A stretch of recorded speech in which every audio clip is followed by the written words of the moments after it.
Vayan por favor al libro de los Hechos, capítulo 6. Hechos, capítulo 6, donde hallamos nuestro pasaje en esta tarde.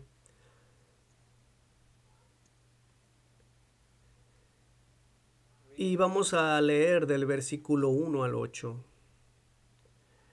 En aquellos días, como crecía el número de los discípulos, hubo murmuración de los griegos contra los hebreos, de que las viudas de aquellos eran desatendidas en la distribución diaria. Entonces los 12 convocaron a la multitud de los discípulos y dijeron: no es justo que nosotros dejemos la palabra de Dios para servir a las mesas. Buscad pues, hermanos, de entre vosotros a 7 varones de buen testimonio, llenos del Espíritu Santo y de sabiduría, a quienes encarguemos de este trabajo. Y nosotros persistiremos en la oración y en el ministerio de la palabra. Agradó la propuesta a toda la multitud y eligieron a Esteban, varón lleno de fe y del Espíritu Santo, a Felipe, a Prócoro, a Nicanor, a Timón, a Parmenas y a Nicolás, prosélito de Antioquía, a los cuales presentaron ante los apóstoles, quienes orando les impusieron las manos. Y crecía la palabra del Señor y el número de los discípulos se multiplicaba grandemente en Jerusalén. También muchos de los sacerdotes obedecían a la fe. Y Esteban, lleno de gracia y de poder, hacía grandes prodigios y señales entre el pueblo. Amén.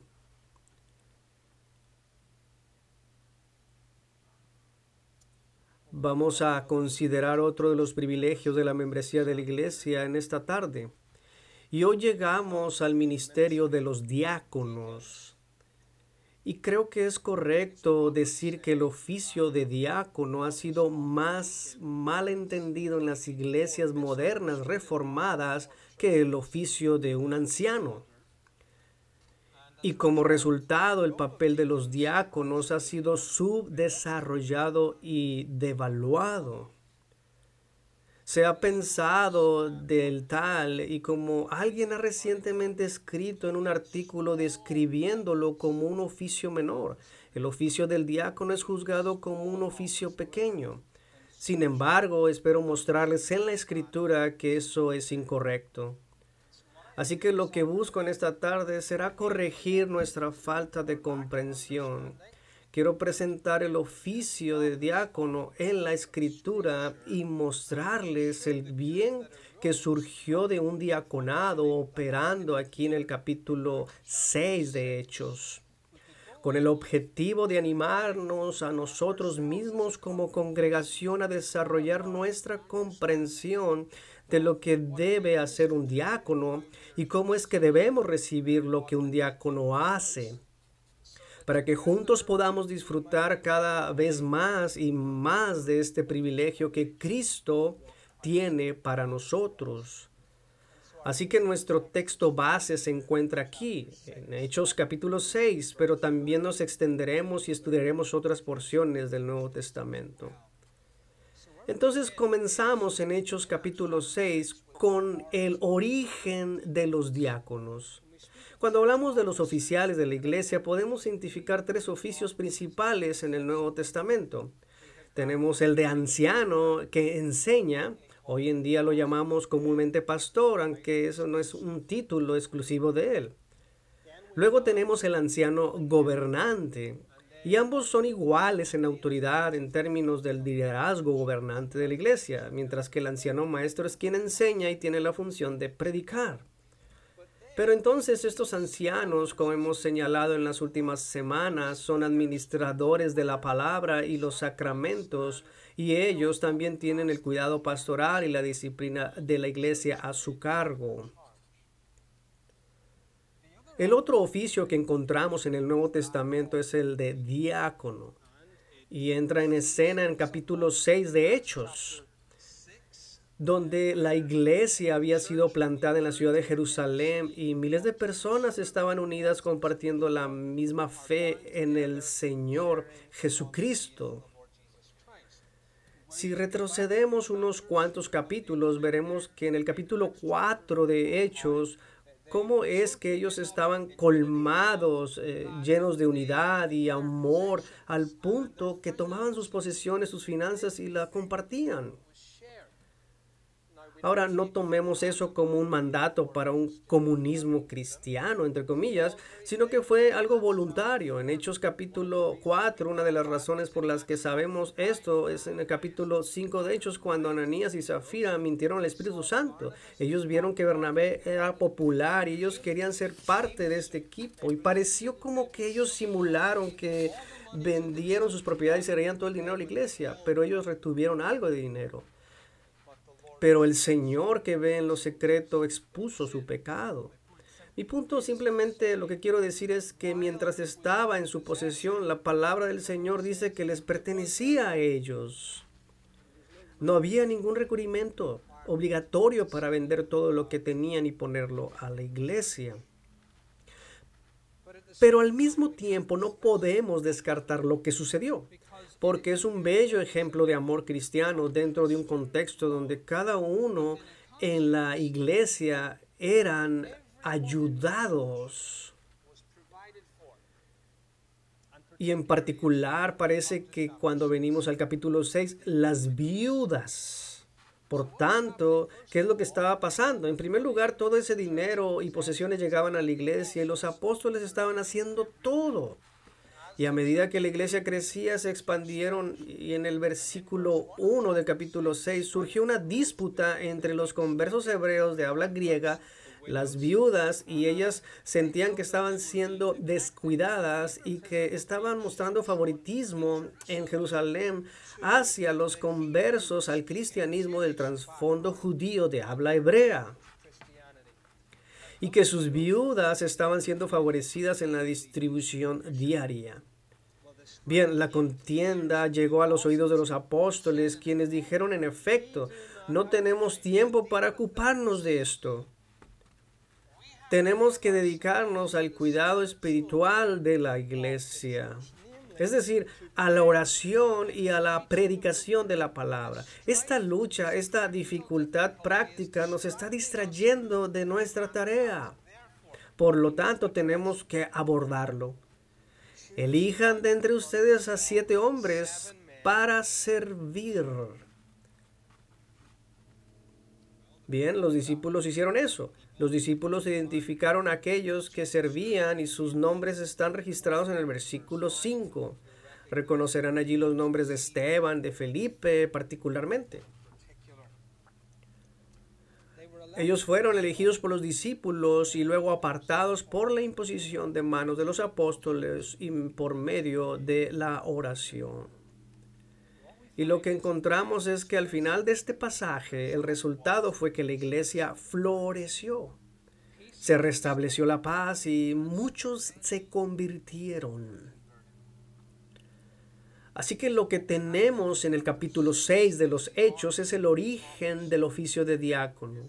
¿Y acaso no es significativo que la iglesia más antigua de la cristiandad, la iglesia en Jerusalén que se formó en el día de Pentecostés, es la iglesia que se nos dice, en donde la iglesia se nos dice, nombraron por primera vez el oficio de diáconos? Pero encontramos aún más evidencias en el Nuevo Testamento. Por ejemplo, si fuéramos a Filipenses en el capítulo 1, el evangelio ha llegado a lo que conocemos como Europa, mucho más allá de los límites de Jerusalén y Judea. Pero conforme Pablo escribe a la iglesia en Éfeso, él hace mención a los diáconos.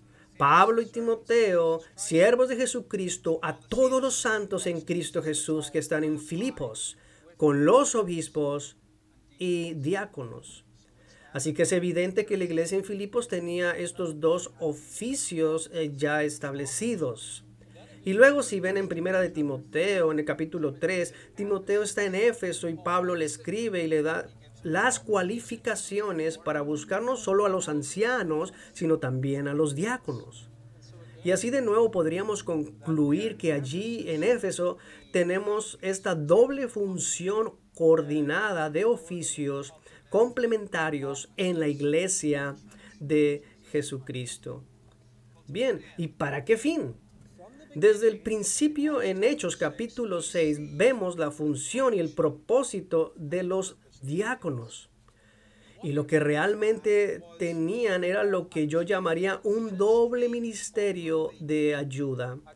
Un doble ministerio de ayuda. Por un lado, aliviaban la necesidad de los pobres y agobiados en la iglesia. La misma palabra diácono significa simplemente sirviente, conlleva la idea de servir mesas.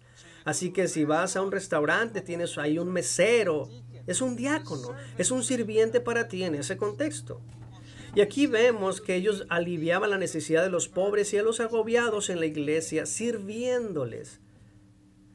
Pero también hacen más ligera la carga del oficial espiritual para que ellos puedan entregarse a los deberes espirituales de la oración y el ministerio de la palabra. Un doble ministerio de alivio. Aliviar a la gente y ayudar a los predicadores. Bien, esto ayudó significativamente el avance del evangelio. La palabra es predicada, la iglesia se unifica y el evangelio avanza. Así que debemos ver que este es un avance importante para la iglesia aquí, un oficio significativo que es dado para el bien total de la iglesia y para el avance del reino de Cristo. Así es entonces el origen de los diáconos. En segundo lugar, las cualificaciones o los requisitos para los diáconos. Tenemos las instrucciones dadas a la iglesia en Jerusalén, aquí en Hechos capítulo 6, que ellos tenían que escoger a 7 hombres de un carácter en particular que se registra en el versículo 3. Buscad, pues, hermanos, de entre vosotros a 7 varones de buen testimonio, llenos del Espíritu Santo y de sabiduría. Y entonces cuando más tarde se nos dice quiénes eran estos hombres, tenemos a Esteban identificado como un hombre lleno de fe y del Espíritu Santo. Así que aquí en Hechos capítulo 6 ellos debían tener un testimonio incuestionable, hombres de testimonio honesto. Escoge personas las cuales saben que han tenido un testimonio consistente y duradero, hombres honestos e íntegros. Personas en las que puedas confiar para gobernar estos asuntos. Pero también debían ser hombres espirituales. Debían estar llenos de fe y del Espíritu Santo. Ahora, sin duda que van a necesitar dones naturales y sabiduría. Pero van a ser conocidos por su madurez espiritual probada. También debían tener sabiduría. La palabra sabiduría en la Biblia es muy interesante. Se refiere a la habilidad. Está ligada a la palabra de Dios y al temor del Señor. Estos hombres debían ser sabios en el sentido de que temían a Dios y eran hábiles en el conocimiento y la aplicación de la palabra de Dios. Se entiende que ellos deben conocer bien la palabra, deben de ser competentes en ella. Bueno, eso tiene sentido cuando se considera que van a tener a su cargo el dinero de la iglesia y bajo su oficio el cuidado de los miembros. Así que necesitas poder confiar en ellos y saber que tomarán decisiones sabias y bíblicas para tu beneficio. Así tenemos aquí las cualificaciones en Hechos capítulo 6, pero luego cuando vamos a la primera carta de Timoteo en el capítulo 3, de nuevo se dan las cualificaciones allí para el diaconado. Después de que Pablo da las cualificaciones para el cargo de anciano, y lo que es interesante aquí es que las cualificaciones para el anciano y el diácono son esencialmente las mismas. El anciano además tiene la cualificación adicional de que tiene que ser apto para enseñar. Si vas a la primera de Timoteo capítulo 3, allí en el versículo 8 aprendemos que de la misma manera los diáconos asimismo deben de ser honestos, sin doblez, no dados a mucho vino. Han de ser honestos en el sentido de que han de ser hombres de buen juicio, no ligeros, serios y sensibles, venerables y honorables. Creo que debemos orar que la iglesia de Jesucristo cultive esta gracia en sí misma, porque tenemos tanta ligereza en nuestra cultura, en donde vamos a encontrar hombres honestos en la generación siguiente. ¿En dónde? Cuando todo es tan ligero como una pluma. Por otro lado, oremos por estos hombres honestos, sin doblez o con un doble discurso, decir una cosa a una persona y otra cosa falsa a otra, en ese sentido. Puede usar vino, pero no abusar del vino. No debe de estar bajo el poder de él, ni debe de estar bajo el poder del dinero. No debe de ser codicioso o dar la imagen de ser así. Puedes pensar aquí en Judas Iscariote, por ejemplo, quien era uno de los dos y que tenía la bolsa, mas sin embargo poseía un corazón codicioso. Él pensó que tendría mucho del dinero para sí mismo. Entonces en el versículo 9, él debe conocer la palabra. Dice que guarde el ministerio de la fe con limpia conciencia. Él no es un predicador de la palabra de Dios. Sin embargo, él no debe de estar en error o en una gran y obvia ignorancia. Y entonces en el versículo 11 y 12 trata con su familia. Inclusive las mujeres asimismo sean honestas, no calumniadoras, sino sobrias, fieles en todo. Los diáconos sean maridos de una sola mujer y que gobiernen bien sus hijos y sus casas. Bueno, notarás que no solo los hombres deben de ser honestos, también sus mujeres. Si Dios quiere, espero tratar aparte este tema de la gloria del honor en nuestra próxima conferencia familiar. Es algo muy importante en nuestros días y en nuestra generación. Sus esposas han de ser serias y sensatas. Su familia debe estar en orden. Su esposa puede descalificarlo si no es una cristiana seria y fiel que controle su lengua. Sus hijos pueden descalificarlo. Bien, aquí hay un principio cuando se trata de elegir a nuestros oficiales. ¿Cómo gobierna su casa? Eso es como una ventana del hombre. Así es como será en el oficio. ¿Tiene este hombre el control de su hogar? ¿Gobierna con piedad? No puede garantizar que sus hijos sean cristianos, verdaderos cristianos. Pero él puede gobernar su casa y hacer que sus hijos cumplan las reglas de ese hogar.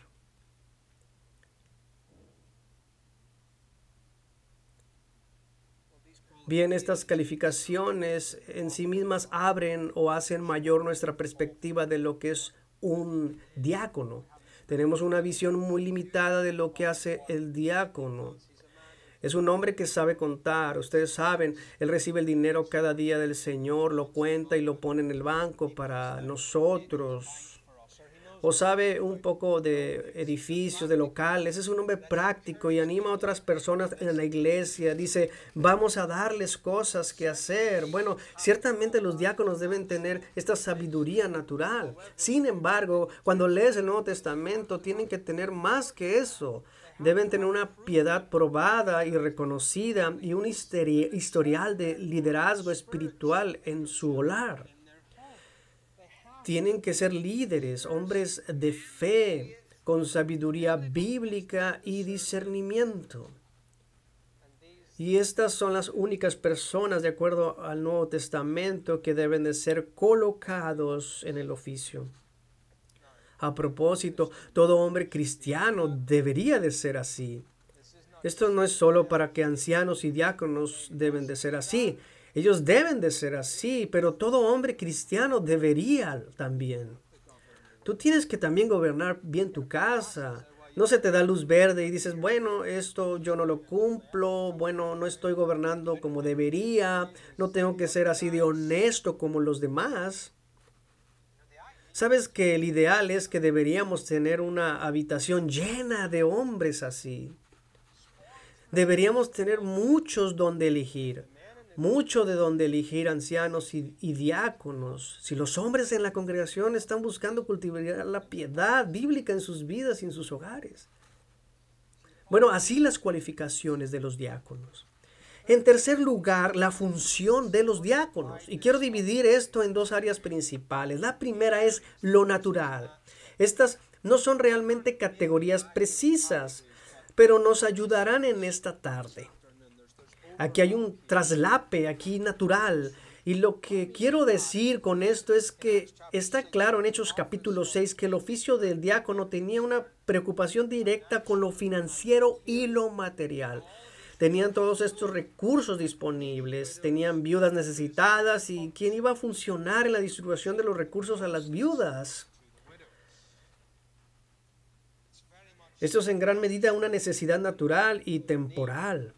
Digo esto en contraste con el cuidado espiritual, donde los ancianos venían y hablaban sobre tu crecimiento espiritual, tus necesidades espirituales, te traían la palabra de Dios, etcétera, en tu vida.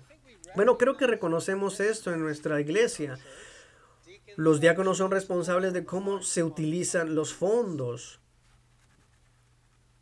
cómo se le paga al pastor, cualquier gasto en que la iglesia vaya a incurrir, el mantenimiento de los edificios, los gastos generales materiales. Creo que eso ya lo tenemos hecho. Sus diáconos hacen un buen trabajo en este sentido.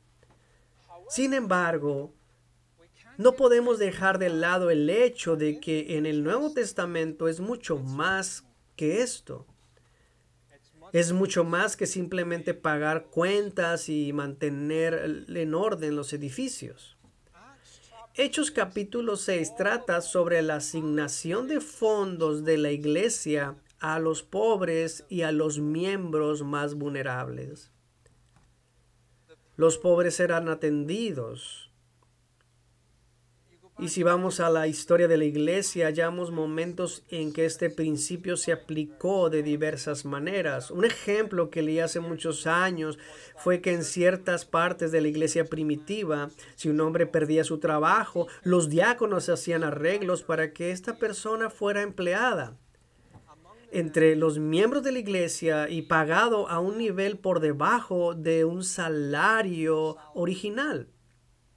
Y el propósito era ayudarlo mientras estaba en apuros, pero no hacerlo dependiente de esa ayuda. ¿Estoy diciendo que tenemos que hacer nosotros eso? No. Estoy diciendo que es una aplicación muy sabia de un principio bíblico en la iglesia para el bien de sus miembros.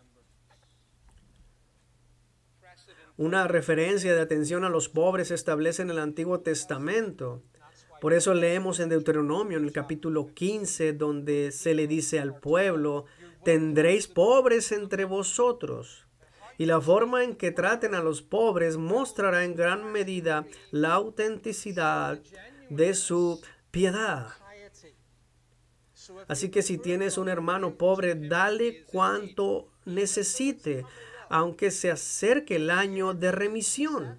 El séptimo año, cuando todas las deudas serán canceladas. No te digas a ti mismo dentro de 6 meses, bueno, sabes que si le hubiera dado esto un poco antes, entonces habría más posibilidades de que él me pagara.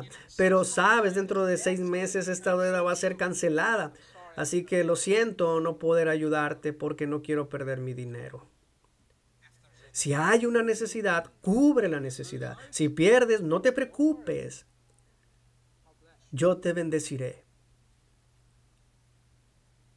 Si estás familiarizado con los profetas, ¿cuántas veces vienen contra Israel por la violación de este principio? No has cuidado de los pobres, has abandonado a la viuda, no has sido juez de los huérfanos. Más tarde sabemos también que era práctica de las sinagogas tener una caja para pobres y los miembros pobres de esa sinagoga tenían acceso para la ayuda una vez por semana a esa caja para pobres. Así que hay una continuidad del principio ahora bajo la autoridad del oficio del diácono. En particular en Hechos capítulo 6, las viudas eran atendidas.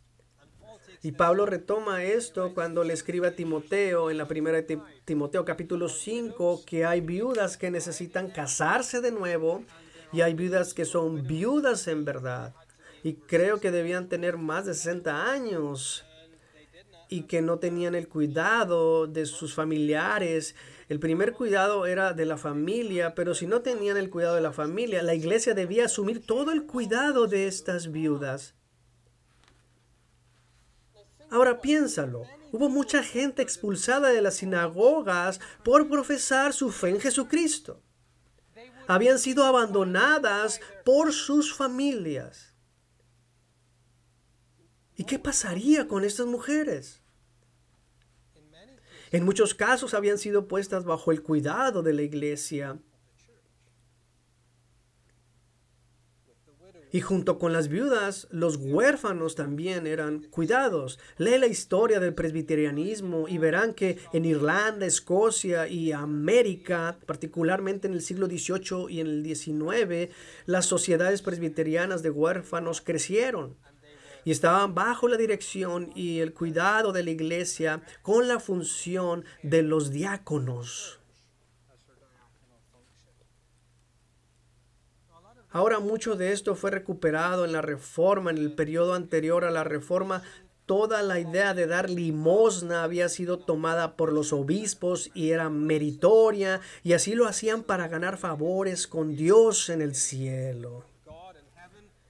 Pero en la Reforma todos estos monjes y sacerdotes limosneros fue terminado así sucesivamente. Pero lo que sucedió fue que Calvino y otros recuperaron el oficio de diácono y comenzaron a hacer esfuerzos para tener un diaconado funcional en la iglesia. Y se nos dice que en la iglesia de Calvino en Ginebra, el 25% del presupuesto de la iglesia históricamente cada año iba al cuidado de los pobres. De hecho, en Ginebra cada semana tenían 2 ofrendas. Tenían ofrendas para el cuidado y avance del reino de Dios y tenían una ofrenda para los diáconos. Y cada día en las escaleras de San Pedro en Ginebra había sopa de un lado y comida y los pobres podían venir y eran alimentados. Pero más que eso, tenían refugiados, protestantes refugiados de toda Europa que acudían a Ginebra y eran atendidos desde esta oficina diaconal. Más que eso, se perseguían pastores por toda Francia y los diáconos hacían colectas para enviar libros a los pastores, para facilitar la predicación de la palabra por toda Francia. Los pobres eran atendidos, las viudas eran atendidas, los enfermos eran visitados y se oraba con ellos en su aflicción por parte de los mismos diáconos. Esto es como una prueba corporativa de lo que Santiago dice al final de su primer capítulo. Ahora, estas son palabras poderosas para cada cristiano aquí sobre la autenticidad de nuestro testimonio cristiano. Santiago capítulo 1 versículo 27, pero es una prueba para la iglesia también y está ligada al oficio de diácono. La religión pura y sin mácula delante de Dios el Padre es esta: visitar a los huérfanos y a las viudas en sus tribulaciones y guardarse sin mancha de este mundo. Y el punto es simplemente, hermanos, que la iglesia de Jesucristo tiene que estar haciendo esto. Tiene que estar haciendo esto. Cuando el dinero llega a la iglesia, no podemos pensar simplemente en los ladrillos y en cemento. En realidad, eso está al final de la lista. Los ladrillos y la construcción está al final de la lista. El avance del reino del Señor Jesucristo y el cuidado del rebaño del Señor Jesucristo es más importante en las Escrituras. Ahora, esto recae sobre todos en lo privado, recae en los diáconos de ser líderes de ello en la iglesia para que estén activamente buscando, identificando y apuntando la necesidad para que así sea satisfecha. Hay una función natural, pero también hay una función espiritual. Es mejor ver que lo natural es en realidad sobrepuesto por lo espiritual. Y a veces separamos estas cosas y decimos que el cuidado de los ancianos es espiritual y el cuidado de los diáconos es solo natural. Y por supuesto entendemos que estamos pensando en necesidades temporales y espirituales, más sin embargo es un error pensar que el oficio de diácono no es espiritual.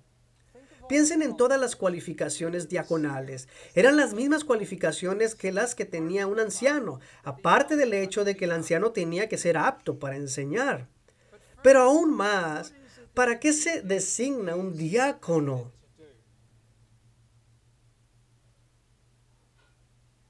Es designado para funcionar en última instancia sobre un principio espiritual de amor y misericordia. De hecho, todo el oficio se levanta sobre el principio del amor y la misericordia. De modo que Dios aparta siervos en la iglesia, literalmente ministros, ¿para hacer qué?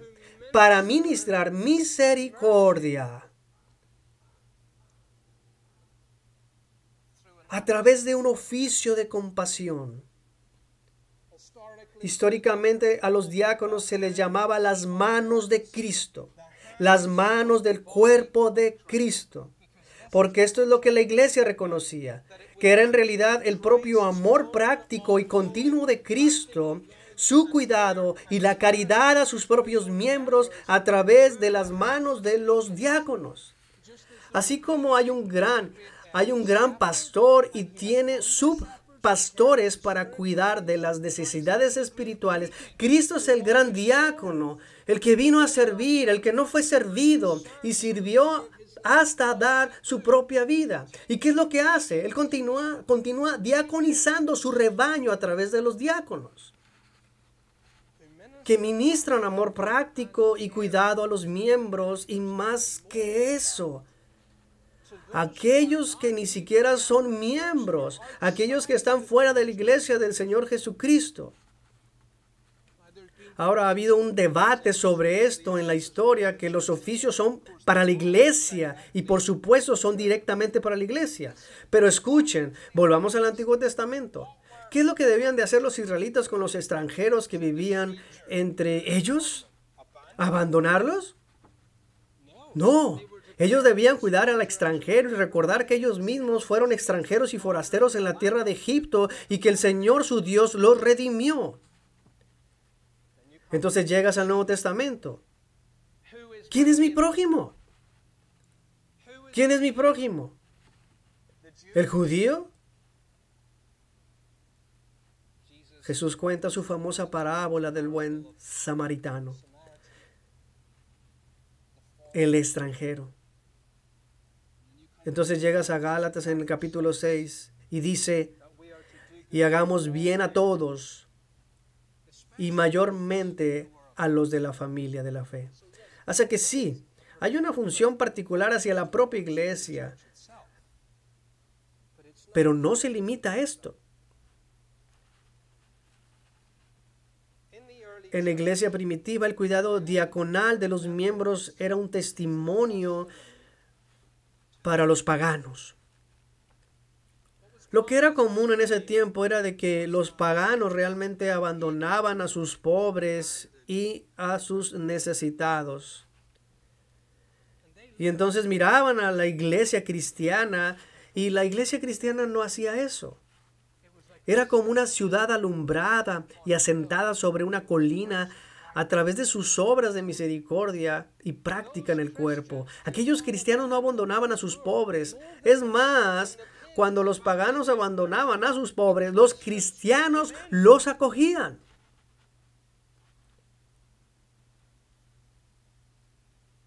Porque estaban motivados por el amor y por la caridad cristiana.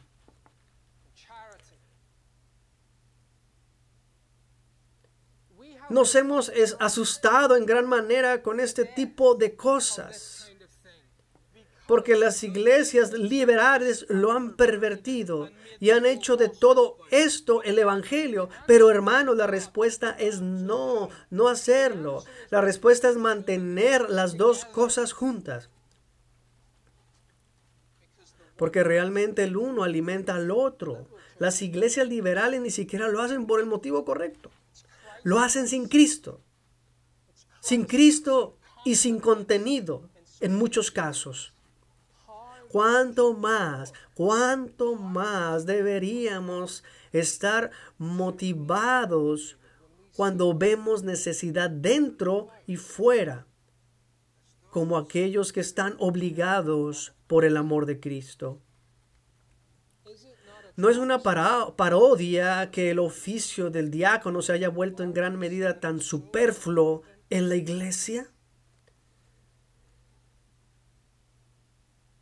Y que no lleguemos a ver el amor y la ternura de Cristo atendiendo las necesidades temporales de su pueblo.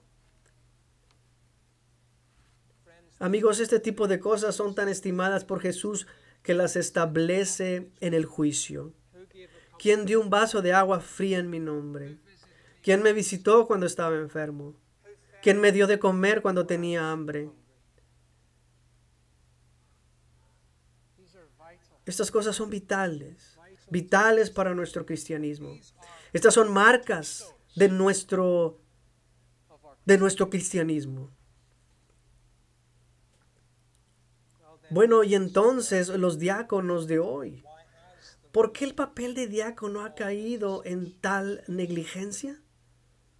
Bueno, yo sugeriría dos razones. La primera es que la iglesia es relativamente pequeña.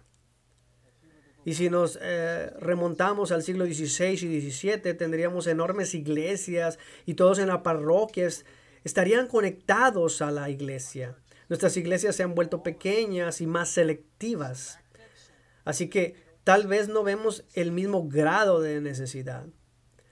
Pero la mayor razón es que en el último siglo, el bienestar por parte del Estado se ha apoderado de todo, y entonces el gobierno está haciendo lo que en el pasado hacía el diaconado. Y como resultado, incluso dentro de la iglesia, ¿sabe lo que pasa? La gente solo ve al gobierno, al Estado. Hay un programa para esto, un programa para aquello, hay asistencia social en esto, cupones de comida, ayuda médica. Lo que quieras. Haz fila y consíguelo.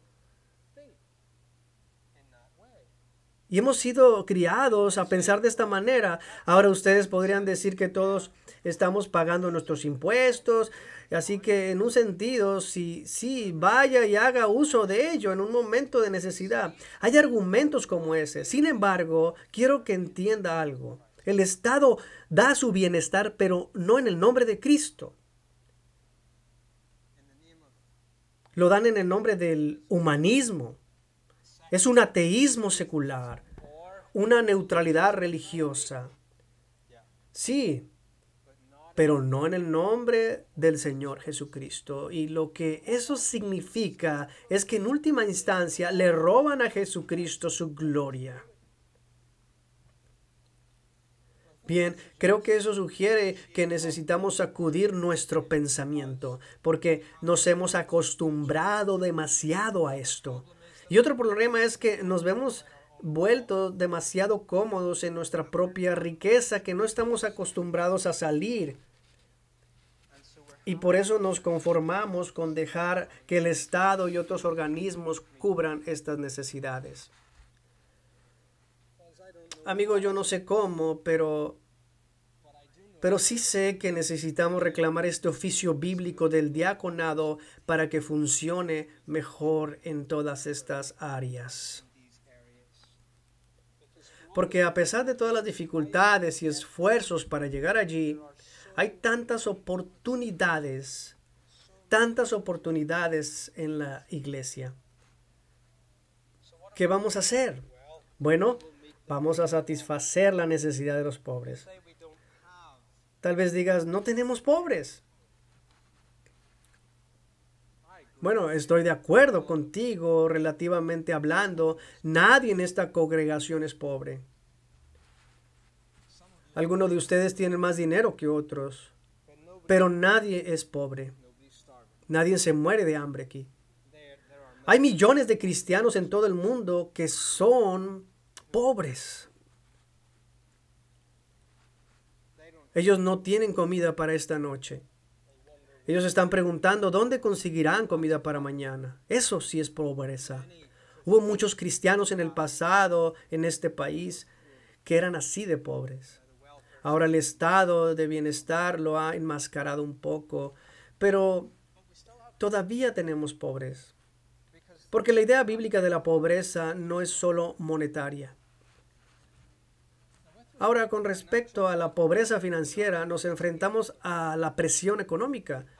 Y tal vez somos pobres a este grado que nuestra economía está configurada para funcionar a este nivel y tenemos una ola de inflación y precios más altos y está empujando a la gente al borde y por lo que no pueden pagar sus cuentas cada mes y así sucesivamente. Eso es pobreza relativa. Eso es algo que los diáconos tienen que pensar y elaborar estrategias de cómo pueden ayudar a algunas de nuestras familias.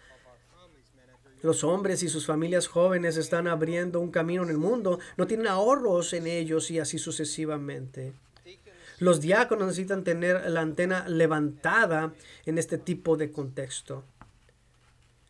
Pero a veces pienso que los diáconos históricamente han estado más preocupados por lo que se da a la iglesia y por lo que vamos a entrar en un tiempo de recesión económica. Oh, bien, eso podría significar que el presupuesto de la iglesia va a ser reducido y por supuesto lo será.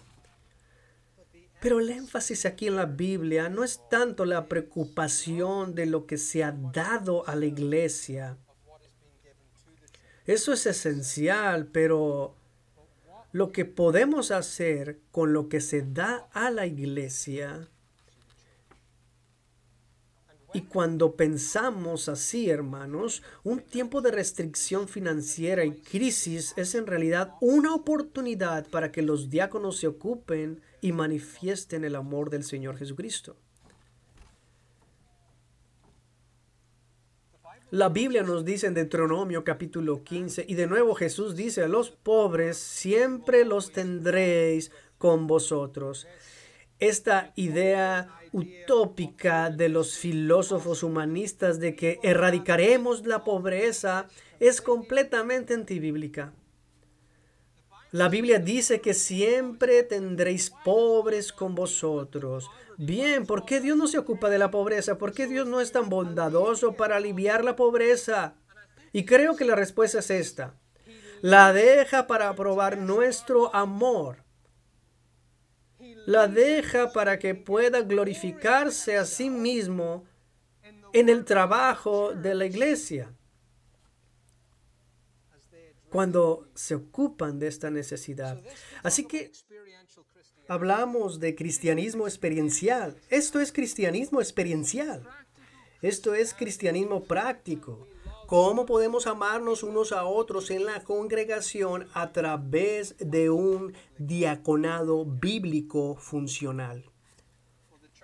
Bueno, la iglesia debe tener un corazón para dar. Usted necesita tener un corazón para dar para el alivio de sus hermanos pobres. Los diáconos no pueden hacer nada si usted no da. Pero entonces los diáconos deben identificar a los pobres y ayudarlos bíblicamente. Por eso no te sorprendas si los diáconos vienen y te hacen preguntas. Por ejemplo, ¿cómo estás? Te harán preguntas como, ¿tienes problemas económicos? ¿Hay alguna forma en que podamos ayudarte? Tú sabes que los ancianos vendrán y te harán preguntas espirituales. No te sorprendas entonces si tus diáconos te llaman y te dicen, tú sabes, siéntate con nosotros, solo estamos revisando a diferentes personas en la congregación. Estamos preocupados, los tiempos no son difíciles. Ese es el tipo de cosas que los diáconos deberían estar haciendo. Mantener los ojos abiertos. Tenemos una colecta específica para el alivio de este tipo de cosas y hay fondos disponibles para ayudar a la gente en la iglesia. Así que los pobres pueden ser ayudados. Pero los pobres son también las viudas, los huérfanos, los vulnerables de la congregación. Ahora tenemos una viuda en nuestra congregación. Y bueno, tal vez tú digas, bueno, ella parece estar bien financieramente. Bueno, de acuerdo. Puedo que tengas más viudas en la congregación y creo que tendremos más viudas en la congregación en un futuro, en la próxima década. ¿Estamos preparados para esto, hermanos? ¿Cómo están materialmente? ¿Están solas? ¿Alguna vez has pensado en esto? ¿Están solas? Esa es una propia clase de pobreza y vulnerabilidad, una pobreza de gente con quien hablar cuando todos estamos juntos con nuestras familias, ocupados. ¿Se sienten solas? ¿Están pidiendo a gritos compañerismo? Puedes llevarlos a tu casa una noche a la semana para que no estén abandonadas en su soledad. Esto es válido para los solteros en la congregación que no se han casado. Los diáconos tienen que pensar en esto. La gente de la congregación tiene que pensar en esto. Luego, si miramos a la sociedad, ¿cuál es el porcentaje de niños criados en hogares con un solo padre o con madres solteras? Queremos que venga gente de otros lugares a nuestra iglesia, ¿no? Queremos ser capaces de llegar a la gente y predicar el evangelio. ¿Comprendes que si nos tomamos esto en serio y salimos por los caminos y los lugares y llegamos a estas personas, vamos a tener vidas quebradas entrando por la puerta de esta iglesia? Y hay demasiada gente sentada en las iglesias reformadas de clase media que dicen, uy, que el Señor tenga misericordia de nosotros. Así no es como obra Jesús. Santiago dice, no hagas eso. Cuando el hombre rico entra a la iglesia, oh, aquí hay un lindo lugar, un asiento para que tú te pongas enfrente. Y cuando el hombre pobre entra, tú dices, realmente no quiero gente de esa clase en mi iglesia. ¿Quiénes nos creemos que somos? Somos mendigos ante Dios, corruptos, sucios, apestosos, leprosos, malvados. Y Él dice, aquí está mi salvación.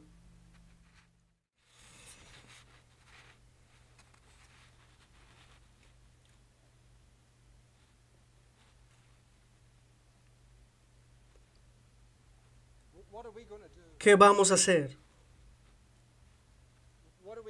¿Qué vamos a hacer si una familia entra, una madre soltera, los hijos están por todas partes?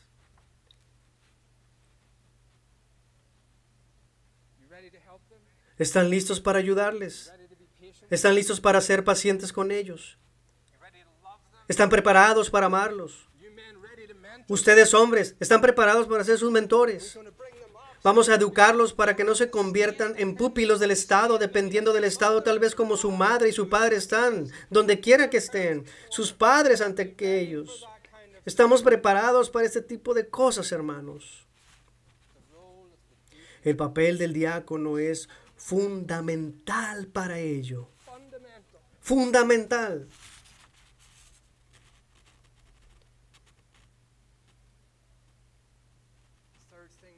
Lo tercero es la delegación de tareas. Los diáconos no son ordenados para hacer todo por ellos mismos. Los diáconos no son ordenados para hacerlo todo ellos mismos. Eso funciona en ambos sentidos. No esperen que sus diáconos lo hagan todo por ellos mismos. Y diáconos, no traten de hacerlo todo ustedes. Entre los dones para el diaconado no está la microgestión. sino la sabiduría bíblica que delegará en otros. Porque todo cristiano es una pequeña letra de la D de diácono. Cada cristiano. Todos somos siervos con una función diaconal. Lo que los diáconos con la letra D grande deben hacer en muchos aspectos es movilizar a los diáconos con la D minúscula en la iglesia. Primera de Timoteo capítulo 5, una orden a las viudas. Algunos dicen que eran diaconisas por oficio, pero no lo eran. Eran diaconisas en el sentido de que tenían una pequeña D minúscula, una función diaconal de servicio bajo el oficio de aquellos que eran nombrados por Dios como diáconos. En el pasado esas damas visitaban a los enfermos, atendían a las mujeres embarazadas, ayudaban a madres jóvenes, iban a aliviar la pobreza. A veces tenemos esta pregunta permanente en la iglesia: oh, ¿qué pueden hacer nuestras mujeres? Y a menudo el problema es que las mujeres que se quejan de esto nunca han abrazado lo que la Biblia realmente dice. He aquí lo que puedes hacer. Parte de ese problema es que las iglesias no han sido instruidas. Parte de ese problema es que no hemos organizado las cosas de tal manera que tratemos con esto. Es bueno ver que cada vez que alguien tiene un hijo, hay movilización. La gente lleva comidas, ayuda y cuida a los niños, etc. Así es como debe funcionar la iglesia del Señor Jesucristo. Pero ¿qué pasa con la visita estratégica a los necesitados? ¿Qué pasa con las personas que con el tiempo quedarán confinadas en sus casas? ¿Qué pasa con uno de los nuestros que ha estado hoy aquí y que vuelve a un asilo? ¿Nos vamos todos a nuestras casas y nos olvidamos de él? ¿O hay alguna forma de que en una congregación del tamaño como esta, con un poco de organización, se pueda desarrollar algún tipo de rotación de ayuda? Amigos, este es el tipo de cosas que un diaconado operando puede resolver y la iglesia en su conjunto se beneficia. Nick Walborn dice esto en uno de sus artículos sobre el diaconado, que de esta manera el diácono se convertirá quizás en el principal agente para la promoción de la comunión de los santos, ya que estarán considerando activamente cómo pueden estimularse los unos a los otros al amor y a las buenas obras. Él dice que los diáconos tienen un papel de liderazgo en eso de hacer que la congregación se estimule mutuamente al amor y a las buenas obras. Bueno, hay muchas otras formas en que los diáconos pueden ministrar, pero confío en que vean que con esto en su lugar, si Dios quiere, con más diáconos y orando por ello, qué gran privilegio sería para nuestra congregación recibir y también dar en esta imagen bíblica de servicio práctico al Señor. Los hombres con la bendición de Dios vean nuestras buenas obras y glorifiquen a nuestro Padre que está en los cielos. Pongámonos de pie para orar. O Lord our God, we give thanks to you for our great servant King who laid down his life, who went about doing good. He could preach very pertinent sermons, powerful in their application, full of orthodox doctrine, and then back them up with acts of charity. Lord, help us to strike this biblical balance. Our religion is too theoretical at times. And then the danger is, when we run to the practical, we lose the theory. Lord, marry truth and practice together in our lives. Harness us as a congregation. We thank you for steps that we've been able to take in this way. We praise you that diaconal care has been extended and is able to be extended to people in our congregation. But there's so much more than money. Lord, help us as a body to grow in this area of small d and large D diaconal care. We pray this for your glory in Jesus' name.